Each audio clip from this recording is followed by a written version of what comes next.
Hi friends, ఇది Samsung JS710 model వచ్చి JS716 అంటారు.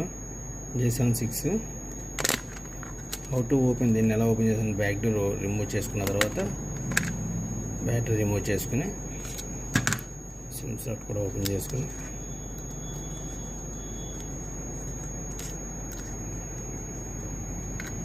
స్క్రూస్ అన్నీ కూడా రిమూవ్ చేసుకోవాలి ఫ్రెండ్స్.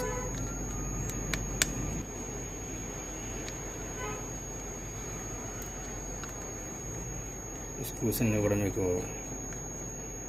స్కిప్ చేస్తున్నాం ఫ్రెండ్స్, ఓపెన్ చేయడమే కాబట్టి. ఇక ఫ్రెండ్స్, స్క్రూస్ అన్నీ కూడా మనం రిమూవ్ చేసుకున్నాం. రిమూవ్ చేసుకున్న తర్వాత ఇది బ్యాక్ డోర్ అనేది మనం రిమూవ్ చేసుకోవాలి.